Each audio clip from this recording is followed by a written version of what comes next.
gonna do, I'll make a motion. This is Commissioner Berger, that we start the meeting. do we have a second? Second. All in favor, say aye. Aye. Okay, aye.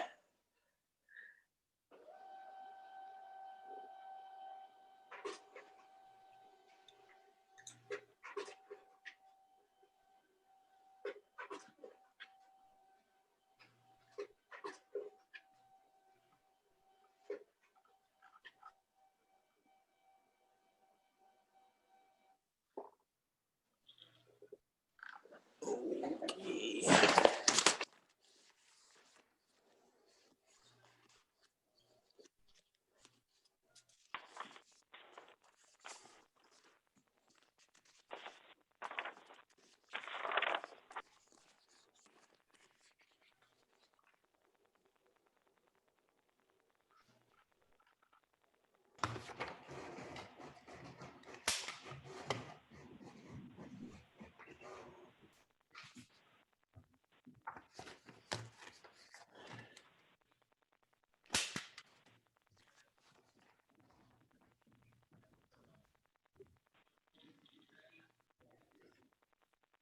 Oh, printing item number 2.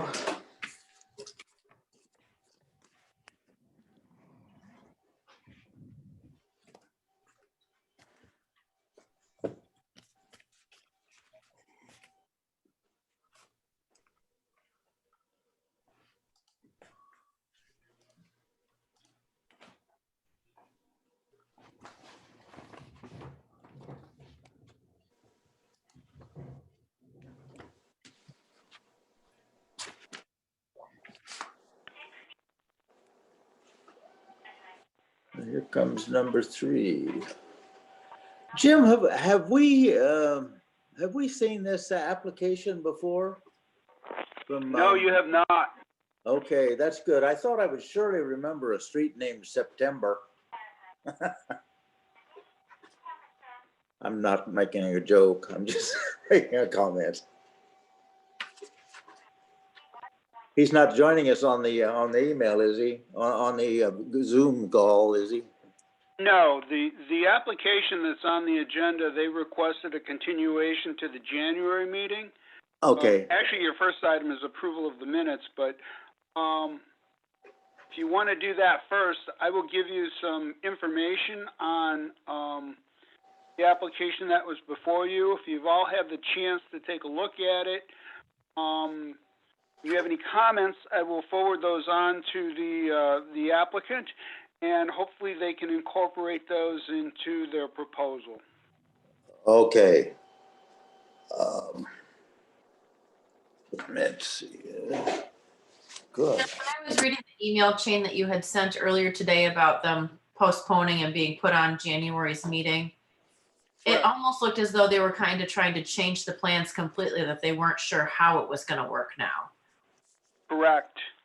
And that may have an impact on the restoration plan. I can just go ahead and talk about it. Excuse me.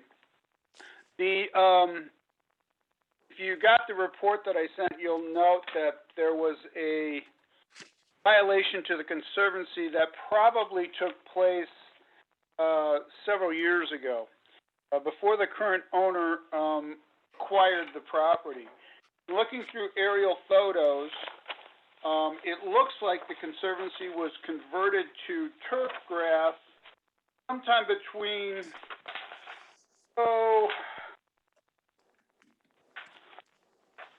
2007, 2008. And the pictures that the village engineer took verify that there's actually turf grass that's been placed in the Conservancy. The property is part of the Illinois Estates subdivision. I believe that was platted in the 1990s, and the first aerial photograph that I showed you or put in the packet was in 1997. And the Conservancy area is actually fairly well defined. The picture's a little grainy, but it does look like it was being maintained as Conservancy.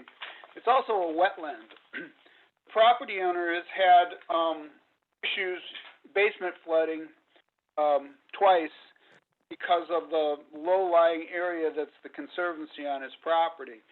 He took it upon himself to go ahead and try to remedy those issues, which created a violation not only of the Conservancy regulations, but also the county stormwater management ordinance that we've adopted that deals with wetlands, floodplain, and those kinds of things. He was given a stop work order, and they had worked out some engineering that was at least approved by the village engineer. As a condition of that approval, they were to come back and have a approved restoration plan for the Conservancy easement, and that approval was to come from the CSC. They are proposing the restoration plan to be 3 varieties of black-eyed Susans. Where those would be located, I do not exactly know. That was one of the questions that I had for them. They did send me some plans, but they weren't definitive in my opinion. So that was something that we were going to need to discuss should the application come forth this evening. The property is somewhat unique, and it's a really good example of why, when you look at subdivisions like we did with Phillip Estates, we want to try to keep these Conservancy areas off of properties. I mean, this takes up about half of the guy's property. You know, he's trying to make it so he's respectful of the restoration plans that we have in place for Conservancy easements. Yes, yet he wants it to be attractive, you know, part of the landscape for his property. So I think that's why he's proposed that a flower mix, be it all 3 different varieties of black-eyed Susans, be part of the restoration plan. He did not alter the Conservancy. The original encroachment actually took place before he purchased the property. He purchased it in 2014. Again, the aerial photos that I included in the report show that the encroachment, the initial encroachment took place way before that. So he's inherited this problem. From a regulatory perspective, we look at this as a non-conforming situation. We would have allowed it to remain. He went in there and started to do work to alter the drainage problem. Therefore, he has to come back with a restoration plan to fix the Conservancy per the village code. So that's where we're at with that. Apparently, and this just came up the other day, there's a glitch in the engineering, even though it was approved. I don't know how much the village engineer knows about that. I don't know much about it other than they said for some odd reason it won't work for the property owner.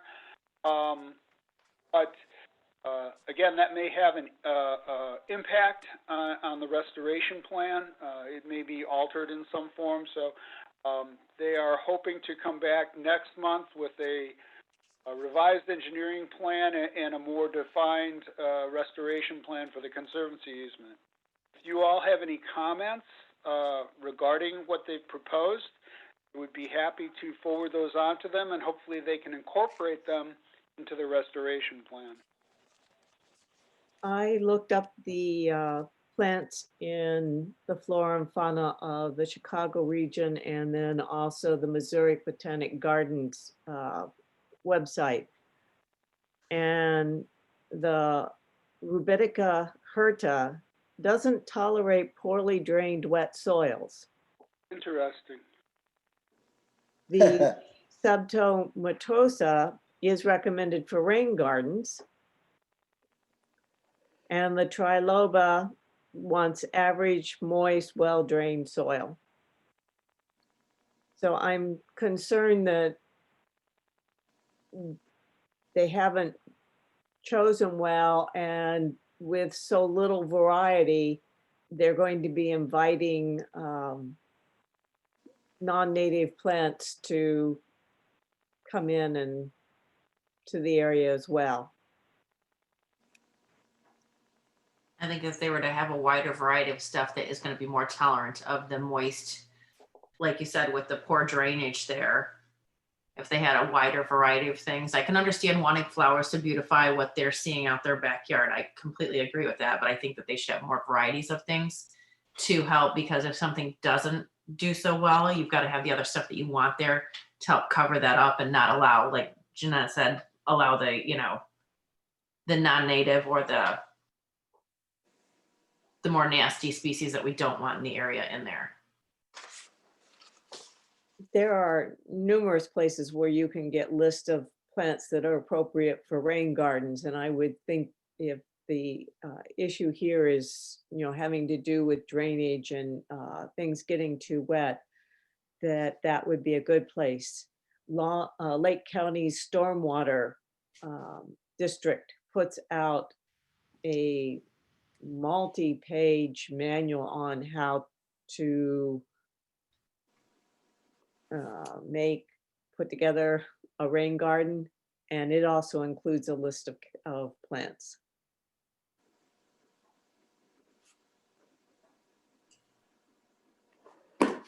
I think also from the perspective of if they're wanting flowers, to see flowers, they're going to want to pick varieties that bloom at different times of year. Your black-eyed Susans are going to all be about the same time of year regardless too.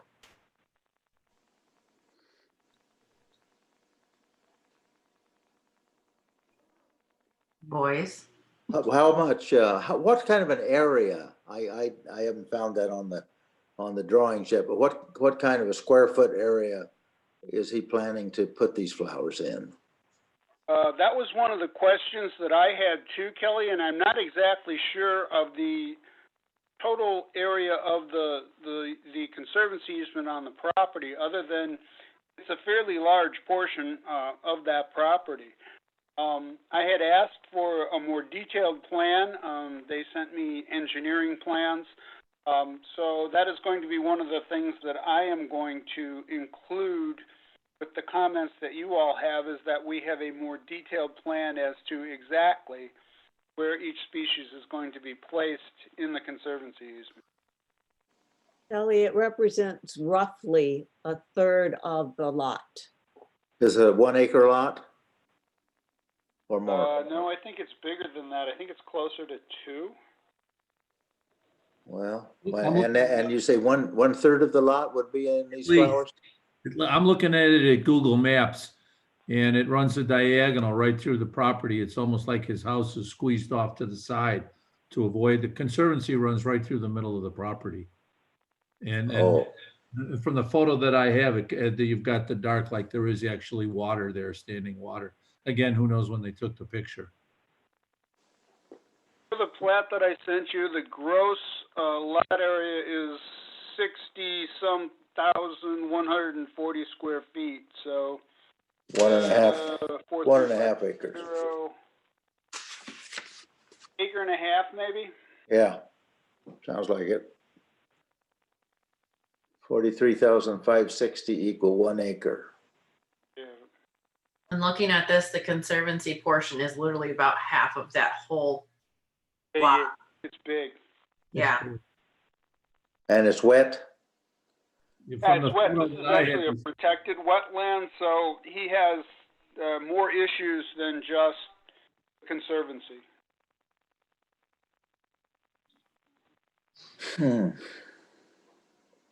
I don't think 150 flowers is going to go, plants is going to go very far. Mm-mm.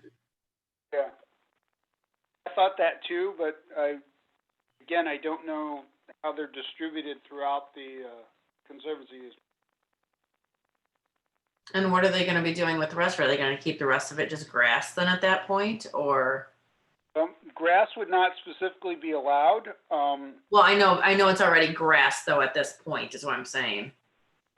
Yeah, that's a good point. I would prefer to have them, restore the whole thing. Right. But on the other hand, I mean, it wasn't, he didn't create the initial encroachment, and it is kind of something that we wouldn't do presently. Right. But then it's like, are they taking these 150 plants and putting them as far back as possible along to still keep the grass line, but then just kind of get, some sort of a natural wall of some sort with flowers? and then still keep it all grass? Or are they trying to work into the whole Conservancy area? What is their plans there? I don't exactly know. My guess is that they're just trying to restore what I'll call the disturbed area, where they're actually having to go in and do excavation. So that's something that we'll have to clarify, and I will ask for more detail on that. But that would be my guess, and I don't know. It's something we're going to have to deal with. Again, it's a situation that we wouldn't get into with what I'll call a modern subdivision. This was platted several years back, and again, it's a really good example of why we don't want to see large areas of conservancy like this on private lots. It just creates problems. And I'm not sure that we get the benefit out of the Conservancy by having it in such a small area on a private lot. Usually the large contiguous areas of Conservancy, I think, provide more aesthetic beauty, certainly do more for groundwater recharge and those sorts of things. Again, maybe, in retrospect, this lot shouldn't have been platted, but it is, so we have to deal with it. Yes, I would say at this point, it looks like their plans are inadequate to address the whole Conservancy area. I agree. I'll push I've got for it. that, but we'll see what happens. There may have to be some sort of compromise here. And again, he's not the one that created the initial encroachment, but it is his property, and the easement is on there. So I'll try. Looking back at all the old aerial photos, wow, their house is right on the line. I know. I mean, like, And because it's a low area, again, he's had drainage problems. He told me he's had a flooded basement twice. The and he's only been application there actually for years came at in this late, but he wanted to try to get the work done before spring in case we have another wet spring. He was concerned about basement flooding, and I'm sensitive to that. I mean, that's not something anybody wants to deal with, and he's already been through it twice. So, if he could get the work done in the fall before winter sets in and a wet spring, and we're at least working toward a restoration plan on the Conservancy, we're trying to get things done here in an amicable way. We're not trying to be heavy-handed and say, you got to, be real heavy-handed about it. We're just trying to get him to comply and make a bad situation better. Yeah. And the village engineer is taking a look at the plans for dealing with the wet basement. Yeah. And again, it gets all balled up because this is actually a protected wetland. So we've got county stormwater regulations and we've got the Conservancy regulations. In working with the engineer, we made it a condition of approval that he have a approved restoration plan in place actually before he did the work. Again, because it's late in the season, he had the issues. As long as he's working toward compliance, we'll try to work with him. Okay, that sounds like a very reasonable approach to take. And I certainly wouldn't want to plant it all in black-eyed Susans. I mean, cornflowers and some stuff like that might be, or coneflowers. But I know I've got too many black-eyed Susan patches around my house, and they're a lot of work. They seem like every year they get some kind of a fungus too. I hate that, and I can't seem to kill it. But anyway, I wouldn't recommend black-eyed Susans, but if he wants a few of them, I guess, but not the whole thing. To what Maggie and Jeanette have said, I don't think flowers are gonna, it's gonna be some more major work besides just putting in flowers.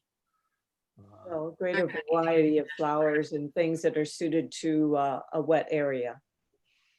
Yeah. Mhm. Yeah.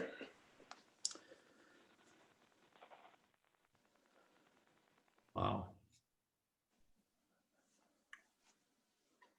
Right, I will forward those comments along, and hopefully they will take them to heart, and we will get a better plan for consideration, hopefully in the January meeting.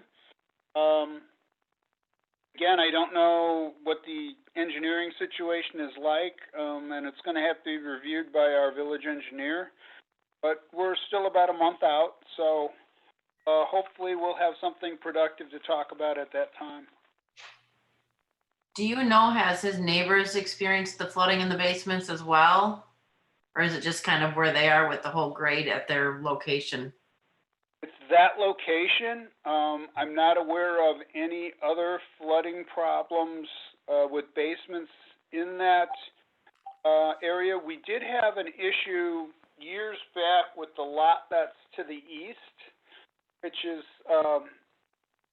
a similar situation in terms of the easement covering the property. I forget, to be honest with you, how we resolved that, but I believe it came before the commission. It was many years ago. And I don't believe that house flooding was an issue. It kind of looks like this property, that's some sort of drainage way. There's a large, they call it a lake, but it's really more like I guess a swamp or a wetland. It is wet, but it's not very deep. And a lot of houses up there do have water problems, not necessarily Conservancy related. Particularly on the east side, there's an outfall over there where I believe the Lake Eleanor drains to. We've had some issues with drainage and flooding problems over there. This is the only one I'm aware of on the south side of the development. Is this Eleanor Estates subdivision? Yes. Well, that's pretty old, isn't it? It's a pretty old subdivision, isn't it? I want to say 20 years. 20? Yeah. Well, should be able to work something out. I mean, we've sort of got ornamental grasses and some low mows, high mow stuff that should look nice and not need a lot of maintenance. I will pass those comments along to the property owner. And some bushes and stuff. I mean, trees, little trees. But we'll certainly try to help him work around the issues.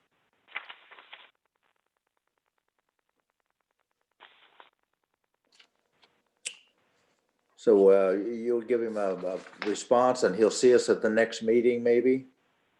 That's the game plan, indeed. That's what we will be hoping for. Okay. According to Redfin, this house was built in 1992. Really? Mm-hmm. Well, that's 18 years old. Oh, 28 years old. 28 years old. Oh, yeah. 28. And the Excuse me. PUD I was thought don't the know. property was developed closer to 2000. I thought it was like 1997, 98, somewhere around in there. The background on it said was platted as part of the PUD in 1988. Oh, I take that back then. So it makes sense, 1988, and by the time they filled the whole thing up, what Maggie's saying, 4 years later, it all fits into place, the time frame. Okay. And then looking at one of the aerial photos, there was another house built between 2000 and 2007, which would be 2 doors to the east. Because the lot closest to your right hand, looking at it, was not there in 2000, but then was there in 2008. And it's a lot closer to Indian Creek than they are. So that's why I was wondering about the whole flooding from other standpoints as well. Or if it was just kind of, they are just at that right flow angle there.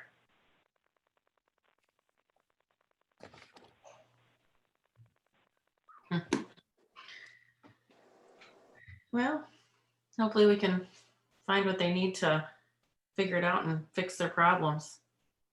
Yeah.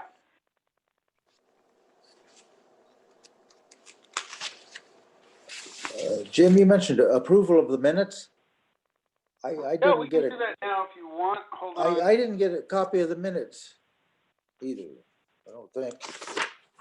Was Oh, that they're the not posted till And Wednesday before either. Thanksgiving. November 4 meeting? Correct. Yes, so I think it was in with the handouts or the attachments in the emails you did not get. Right. It would have been the 11/25 date. Yeah, it says CSC 11.4.20 meeting something or another. Draft. Yeah, meeting dot draft. So I read through them. Everything looked good to me. I didn't even find any typos. Hey! She sounds disappointed, Jim. You got to put in a few at least to make sure she reads it. Yeah. Well, that's true. I do that to keep you honest. You're very correct, Kelly. Somehow or another, Jim, I think you've got better things to do with your time. Boy. Honestly, I'm not that great of a typist, and sometimes words appear or disappear because they're in my head and they're not necessarily on the paper. And if spell check doesn't catch it, I'm just done.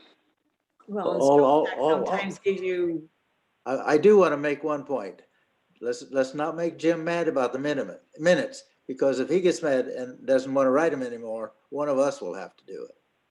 Great job, Jim. Keep Great job. keep Great Jim job. happy. Motion to approve the minutes from the November 4th meeting.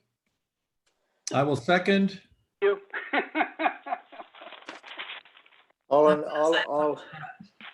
in favor, say aye. I Opposed, no one. Okay, thank you, Jim. Welcome.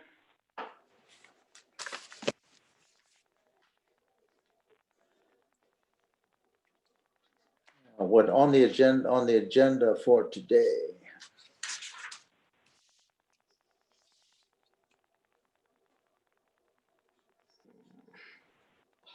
I just sent you minutes again, Kelly. I know it hasn't been working, but Try to see what I have. That is crazy. yeah, the email address is right. On my end, Yeah. I don't know why you're not getting it.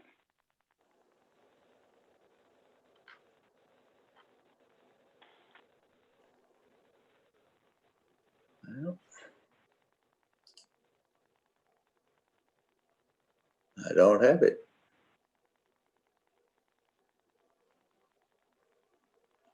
I don't know what it is, Jim. Something's amiss.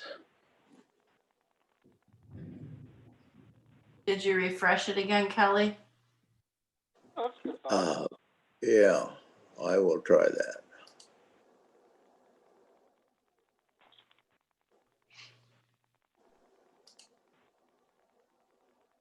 Yeah, refresh, nothing. I'm gonna look in the junk.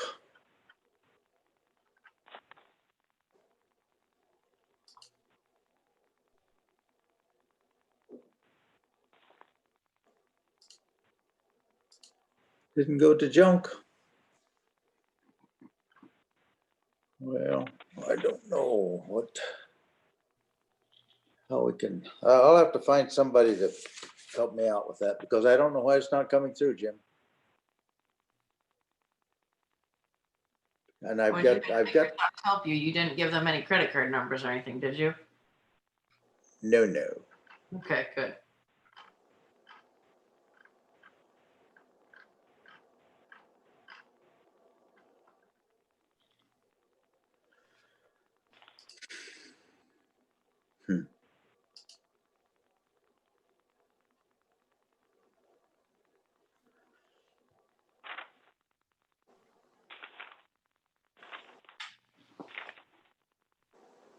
I have an ad blocker.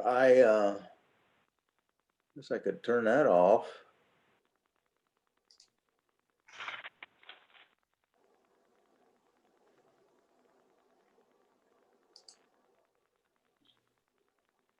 No, that doesn't make any difference.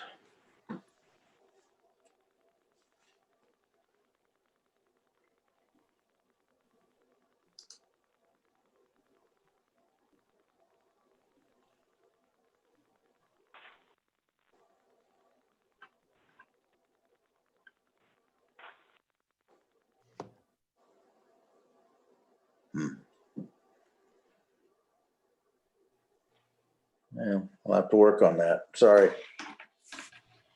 All right.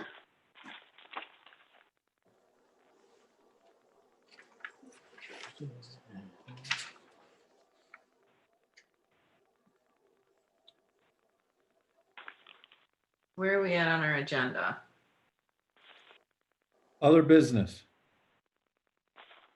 Well, yeah. You have the comments on the Route 22 widening. Per the direction of last meeting, I forwarded the plans on to the village arborist. He had not seen them before. You do have his comments as well as Jeanette's comments on the landscape plan for the Route 22 widening. One thing to be aware of, this is not necessarily a median thing, that's a separate issue. This is a landscape plan that the village undertook to try to mitigate the tree removal that's going to take place when the Route 22 widening does finally occur. Just as a matter of update, I was in contact with the village engineer. The plan, or the widening program, has actually been pushed back. It's now what I call the abyss of the 5-year capital improvements program. And we're probably looking at sometime between 2022 and 2026 before this actually gets implemented. The state pushed it back probably for funding reasons. I don't know. But that's the latest and greatest from the village engineer's assessment of when this is going to occur. From the landscape perspective, though, that's actually probably a good thing. If these comments are all that we have, I will forward those on to the village board, and this extended timeline may give IDOT a better opportunity to consider them and perhaps implement them. Sure. We've got time to work on it.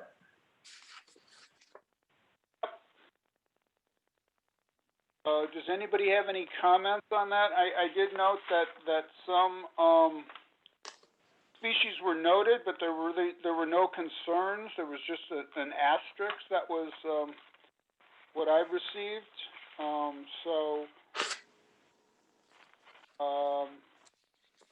I don't exactly know what to do with that. If there's just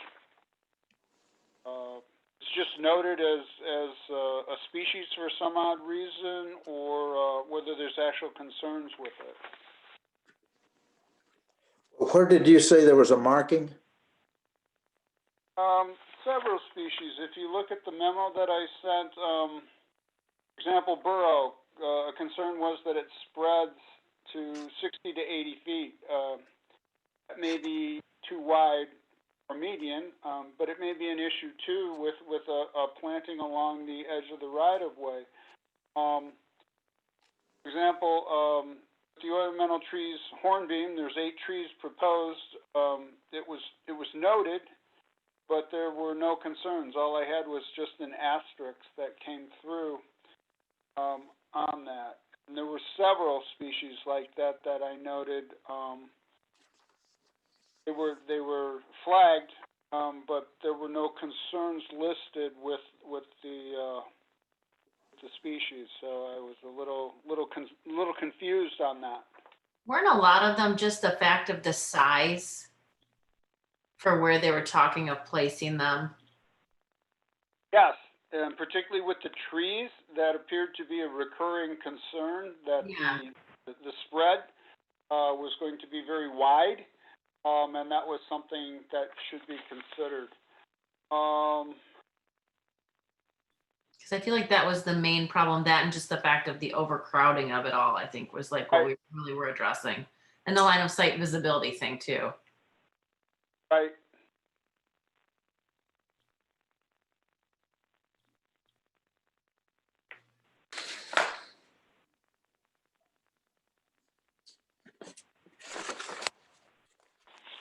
Are there any more comments that you all have or concerns with this? I did note this as a draft. There's no real rush on this, particularly since the widening has been pushed back. So if this is all the concerns that there are, I will make this a final draft, this will be the final draft of the document, and I will forward it on to the village board. And hopefully it'll get forwarded on to IDOT. If you have additional concerns or you want to review or discuss it more, that's an option too. Just let me know what those concerns are, and I will incorporate them into the document, and you'll look at it again, and then we'll forward it on. Okay, sounds good to me. I'm Jim, I'll comfortable try with to it. take a look at the Missouri Botanic Garden site for each of these ones where there's only an asterisk to see if there's any other issues. Get those to you next week. Okay, great. So we'll leave this as a draft document. You'll all look at it.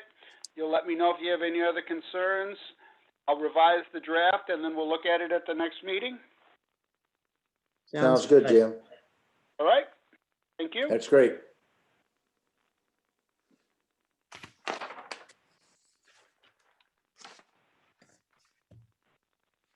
The final item on the agenda, and I apologize, I had hoped to have more material to you than the outline that I put into the packet materials.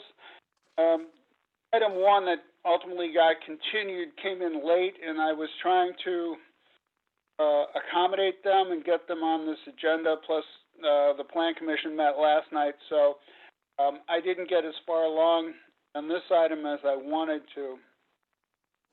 But to kind of go over the outline, and what I'm thinking is that we provide a listing of best practices for median plantings.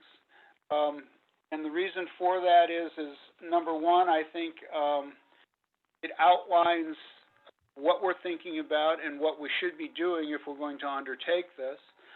And number two, if funding is not available and we can't do the natural plantings like we've discussed, we have a ready reference tool so that sometime in the future this could be taken off the shelf, if you will, and implemented.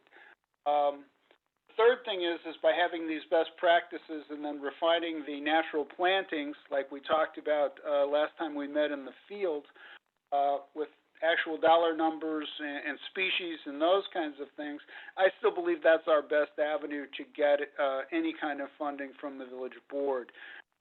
It's actually a good time. We're going to be starting talking about budget actually fairly soon. The village board is a bit skittish with COVID and the loss of revenues. So if we can come up with a realistic number for what we would like to do and keep that number modest, I think that's our best chance to get funding for some of this. But first of all, I think a best practices kind of thing for how medians would be, and then we go into the test plots and say, this is what we would like to do, this is what it's going to cost, this is what it entails, this is what we're looking to do, and we need X number of dollars to make it happen. So I had hoped to have that all to you in draft form. But again, the application that came in late, I just didn't get it done. So I apologize for that, but those are my thoughts on the matter. Jim, didn't we talk about when we were in the field about possibly going to the county and inquiring whether they were going to potentially plant trees back where they had been taken out? Did we talk Yes, about we will have to get the county on board with this. But I think, again, to have a plan in place that is feasible and well thought out not only works well with the village board, but I think gives us something to present to the county to say, hey, we got some gaps here, we'd like to try this is what it's going to cost. A, are you okay with us doing it in your right of way? And B, would you like to participate? Okay. Have we discussed the dollar amount that we, if we go to the village board and say, listen, it's $250,000 and we get back out of the room, Oh. Just like that. I can pretty much guarantee that's what would happen with a price tag like that. or we come in with 200. How many copies of this will you need, Rob, when you go before the board? Well, so So otherwise we come up and we say, well, our other one is it's $250 and they go, go for it. Is there a reasonable dollar amount that we can shoot for in your opinion, Jim? Well, I think that's the goal of the exercise, if you will, and I think, Okay.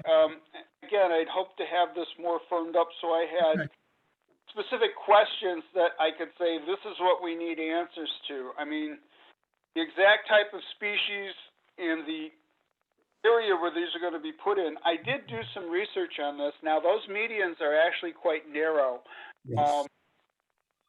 On Route 14 out here where I live in Crystal Lake, the medians are much wider, but they have them broken up, kind of like we looked at and talked about. There's trees, and then there's a planting area, a bed. I think there's some native species in there, but I'm not sure that it's all native. And I had an exhibit I was going to put into this draft so you could all see what I'm talking about, but they're much bigger. Like 16 by, I forget what the width is, but they're a much bigger bed than I think we can get into in this area. Really, Again, smaller is going to be more economical. How's it going to look? You know, I don't know. The aesthetics is something we're going to want to look at, but we have a much smaller area to work with than the ones that I was going to show you as an example.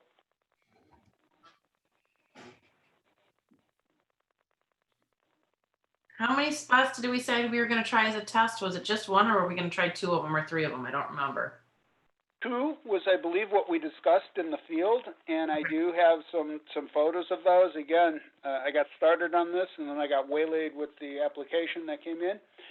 I was going to give you some dimensions on those, some photos, and I was hoping that we could, again, kind of fine-tune this a little bit so to Rob's question, we can actually get some ballpark cost figures and then include that into a proposal to the village board and hopefully the county as well. Mm-hmm. Who would we expect to use to put in this put in these plantings? Would it be the village landscaper or someone else that we would pick? That's a really good question. I would like to float the proposal out and sort of bid it, if you will. I don't know, again, that figures into the cost factor, but see what kind of price we could get. I think, was it your thought, Rob, that maybe we allow some advertising there so that, you know, people can see what they can do, and maybe that could be an incentive to you know, keep their costs lower. I don't know, but you know, those are all things that I think we need to think about in the future. I think some conversation should be had. What you say, it's Jim, is Malou out of Wheeling does the village landscaping contract? Correct. Malou out of, I believe it is Wheeling, does the landscaping at Village Hall, and they're the ones that currently maintain the islands. Yeah. But their experience and what I'll call competency with natural plantings is, I don't know. Certainly, as we have them under contract, if they could do it in a viable fashion, I think that would probably be the easiest contract to try to line up for that work. We might want to find out if they have an hourly rate and say, hey, we've got 2 spots here. They're X amount of square feet. Just throw us a rough estimate or something, and that might be just a starting point. And go. We can look into that. Okay. Did give you the contract that we had last time that did have their hourly numbers in it. Wow. Yeah. But again, if we're going to be dealing with natural plantings, and as we've talked about up front, there's going to be more maintenance and kind of things. I don't know if those numbers are actually a good number for what we would like to see done. But it gives you an idea of, you know, what they charge. Sure. Now, the other thing too, and I think we said the place to plant them is right where those trees have been taken out. So we would have a stump issue too, correct? Yeah. Potentially, yes. Unless we plant grasses around it to where you don't see the stump. And then hopefully that we can get in deep enough for the grasses, Yeah, for their root balls and whatnot. yeah. Jim, I I'm think guessing you're, that they're gonna have to go in there and probably remove those stumps and do some sort of soil prep before they put whatever, get a seed mix or plantings like you see with this Route 22 planting, gallon-sized pots Yeah. or whatever. I'm guessing there's going to be a soil prep aspect to the whole proposal. Jim, I think your idea of having a couple of people look at it, just the idea of getting a couple different bids, I think would be, so somebody might ask for it later. We might as well have it in hand when we get Yeah. down to the proposal stage. And Yeah. if each of these people or anybody else that bids on it knows that this is a so-called pilot project, and we may expand it into other islands around the village and the streets and roadways, to go through the village. Sure, Malou should be interested in more hours and more work. I would be more than willing, Jim, and I don't know if you could line it up or something to meet with them right there and say, hey, here's the tree stump, here's what we're thinking of doing, and just get the ball rolling so they could take a look at it and start to maybe possibly ballpark it. So. That's again where this plan, if you will, that I'm thinking about, I think has additional merit, because then we can give that to them and say, here's what we're thinking about, what are our costs? Yeah, you're more than welcome. I'll be happy to invite you to participate in a meeting of that nature. Sure. But I think it would be most practical, I think, to have the village landscaper do it, because he should have his equipment on hand, and he's not running around the neighborhood coming back and forth and all that, and he knows what the village looks for and what we need and all that. And if he's done a good job before, that would be a good mark for him before we go ahead with it. Then you don't necessarily need I to. don't know what their experience is with natural plantings, but I think everything you said has validity, Kelly. Sure. Okay. Maggie, what are you saying? I said, well, that and the fact of if we could tie it in with them, if it's a reasonable price in with Milou, it would make more sense than having two different landscapers trip over each other on the islands and stuff too. I think you're right, but I think it yeah. might be better for proposal purposes to have at least a second bid. Yeah, it's a good point. Yeah, have a second bid, but like I said, for the ease of it, because what's going to happen is Milou's going to come in and do something, and the other company's going to come in and do the same thing, or we're going to be paying for it twice over, because they're going to wind up tripping on each other at that point, most likely. Oh, no, I don't think, we would certainly prefer to have the current people we're dealing with do it, yeah. Right.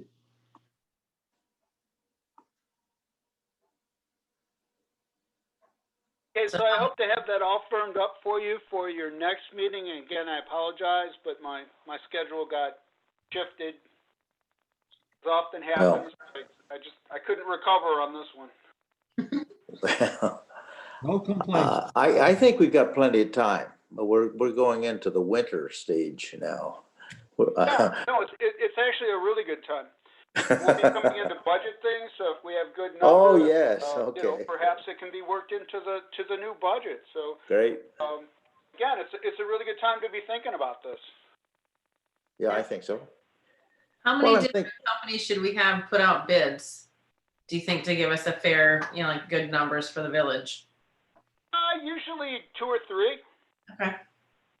And we've got, well, it was Brickman's. Now I can't remember what their new name is. And there's McGinty's. So, and then Milou, there's 3 right there. And I do know McGinty's does a lot of, well, they did have, and I think they still do, have seed mixes for our conservancies. So they're local, they're close by, and they probably have the experience to make something like that happen. So I think they should be somebody we contact. Brightview, that's who's Brickman now. I haven't heard from them much since Brickman left and Brightview took over. Again, that's another one that's local that seems to be right in our backyard that we should consider. Mhm. I agree. While I'm thinking of it, could someone else send me an email and see if it comes through later, when you get home later, maybe? I'll do it right now, Kelly. Okay. I guess, actually, when you get home, I guess we're all home, aren't we? You get back to the office, send him an email. Could be a while. Kelly Smith 2 at Hotmail?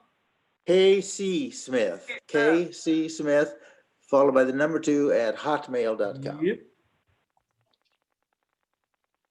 I mean, I get a lot of emails, but I don't know what's happening here. Yeah, I got it, Rob. Okay. I don't know what to tell you, Kelly. That's exactly the address I used. He's probably blocked you, Jim. Oh, yeah, that happens. No. We figured out you're going to get a whole bunch of emails from me. You know, it might be something with your address or your however it's printed. Yeah, it was a good idea to look in the junk box because sometimes good stuff gets routed that direction, but it didn't. I don't have anything in the junk file, and Rob came right through. No big deal. There you are. Test. Thank you. But I will. I'll see what I can do. Maybe I'll have to give Microsoft a call. Microsoft may be having a problem currently as well. Because my Who phone is? just all of a sudden blipped up and told me I need to sign into my email and enter my password. Now it's not taking my password, which I know is legit. So But nobody else had any problem with Jim's emails, right? no, I got them earlier today. Yeah. Yeah, I've been getting them all along. I don't know, I have, you're using all, I don't know if, I don't think it makes a difference, but I usually use all lowercase on my email address. The address I used, Kelly, is the address I've used Yeah. first, so I don't know what the deal is. I can't know. Anything else for this evening? Are we done? Did somebody ask for a motion to adjourn? Motion to adjourn. Second. All in favor, say aye. Aye. All opposed, nay. Motion carries. We are adjourned. That's right on the hour. That is a 1-hour meeting, Jim. Good deal. All right, thank you all. Happy holidays and stay healthy. Yeah. See everybody we'll all later. try. You guys do. Bye-bye. Nice seeing you. Have a safe trip home.